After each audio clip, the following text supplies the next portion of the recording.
Can you tell me how much you lost in crypto or how much you invested? I'm down $50,000. What the heck? 50 grand? Today we're currently at the Santa Ana airport, and I heard that President Vance was going to be in Las Vegas for the Bitcoin convention. So it's been about 10 weeks now. I've been unemployed, and we're going to fly there and ask for my job back. And if not, I don't get my job back, maybe I'll just go YOLO on Bitcoin. So tell me about your experience with crypto. It's the worst thing that you can put your money in there. You gotta stay away. You know, I just waiting for the time to get my money, initial investment back, so I can jump out. Oh, I'm down a lot of money. Gee, what did you buy? I bought Cardano, I bought Ethereum, and I bought all of them at the all-time high. Oh man. So now everything is going up. Like Bitcoin is going up, but all other coins, they're staying the same. But as soon as the Bitcoin goes down, everything else goes down. I'm like, it doesn't add up. Why is it? That's brutal. It is. And I just want my initial money back. That's all. After 4 or 5 years of putting my money, if I put it in a CD, I would have made some money. So 4 to 5 years ago you bought, and then you just watch it go down ever since. Every day I see my money is shrinking. Okay, it might be personal, but can you tell me how much you lost in crypto or how much you invested? I'm down $50,000. What the heck? 50 grand? It was my entire savings. Whose idea was it? My buddy, my best friend. He was like, "This is the future. We're gonna get rich. You know, this is gonna be huge. Bitcoin is gonna be $1 million." So, you know, everybody was hyping it. You know, they were all like, "This is it. This is a future banking business. You know, whatever you invest in it, you're gonna be a next Elon Musk." That's crazy. I can't believe it, man. Yeah, my saving is down the drain right now. Oh my god. And every day I just look at it, and hopefully I will get my money back and jump out. But you never bought Bitcoin? No. Bitcoin was expensive at the time, and I was like, yeah. You know what? If Bitcoin is already at 50,000, I'm pretty sure Ethereum is going to be the next one, you know? But I was wrong. Yeah. We'll find out. That's what this weekend's about. Alright guys, I made it. I'm staying at Treasure Island because I can't afford the Venetian. I think the conference is at the Venetian across the street, and they won't let me check in early. They want $50. So we're gonna see if we can get our passes. I used to go to Vegas a lot when I was 21. That's when I used to think that there was such thing as free, easy money by gambling. I eventually learned my lesson. But here I'm back, spending more money.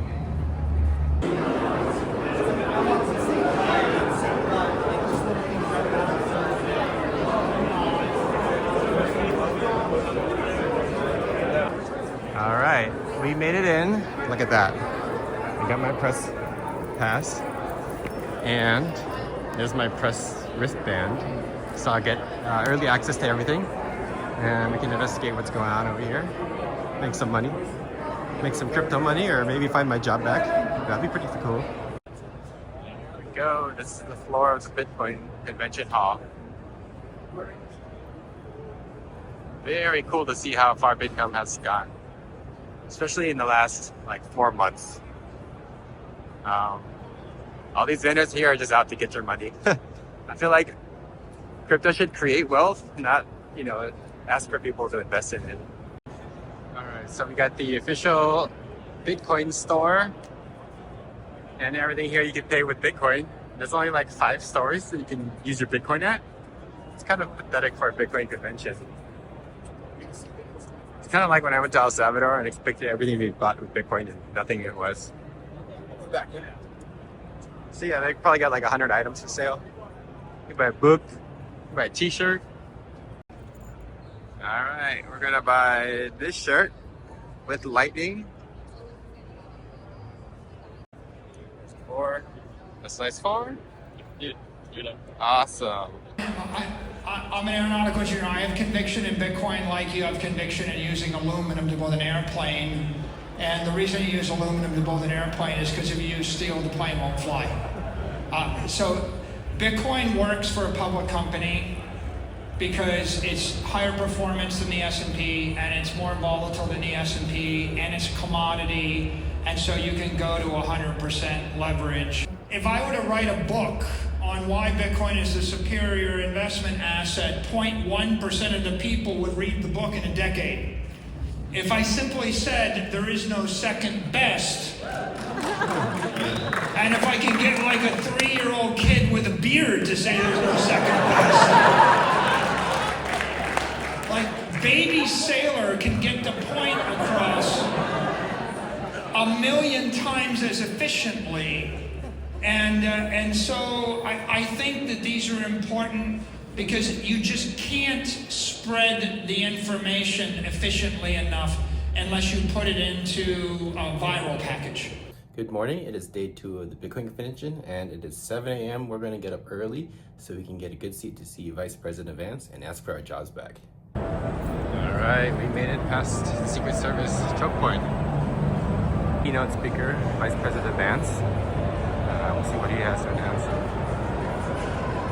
Vance is scheduled to speak right now, and it is packed in here. Wow. Huge. But I think it's wrong actually to call this just a conference. This isn't a conference of people. This is a movement, and I'm proud to stand with you here today.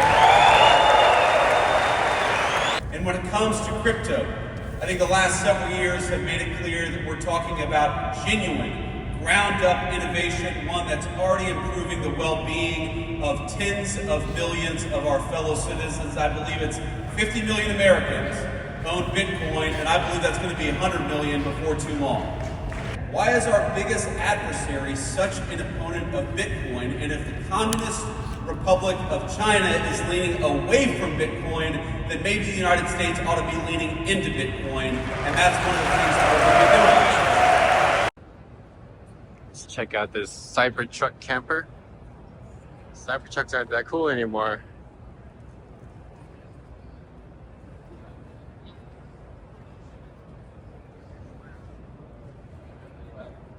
So I think this is the first Cybertruck camper that can be bought with Bitcoin. Let's take a look inside.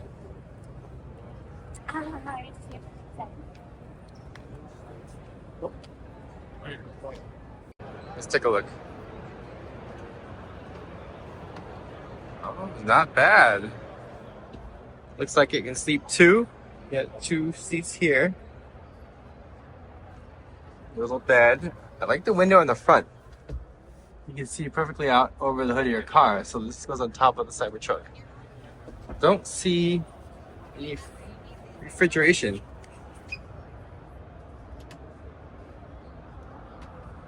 Oh, here's the refrigerator. Okay, so it's got a little fridge here, a little TV screen.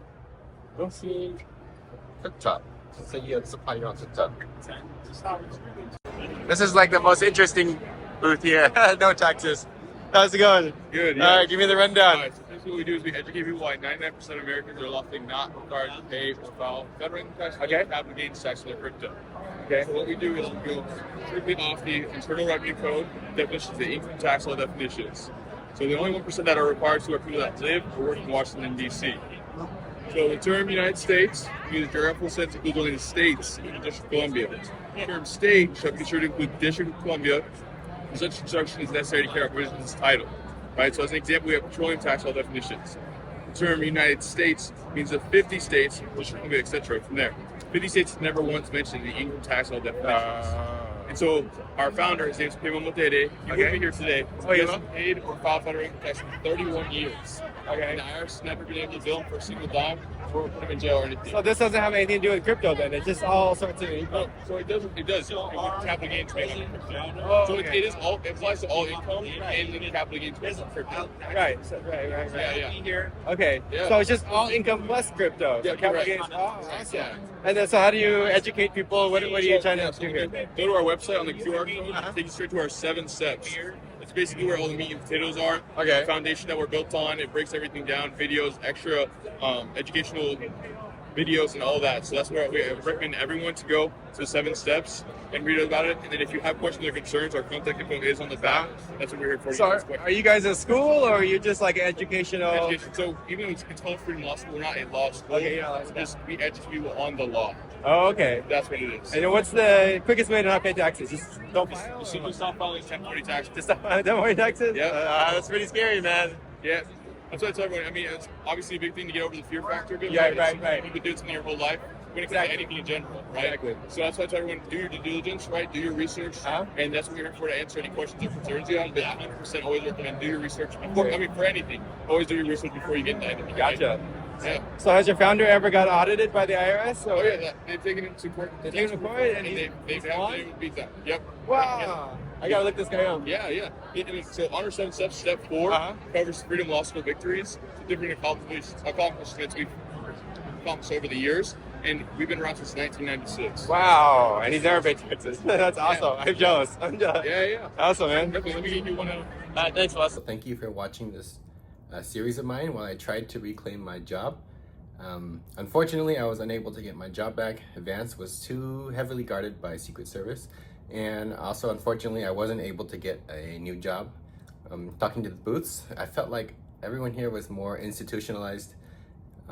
They're looking to sell stuff to larger people. I'm just like a small fish in the sea, and I felt like this Bitcoin convention didn't apply to me. It applies to the big whales, the huge capitalists, the Michael Saylors, and the people looking up to leverage up their corporate assets on Bitcoin. At least I got this really cool Bitcoin pin. It basically says I'm a world record holder on the Guinness Books of World Records.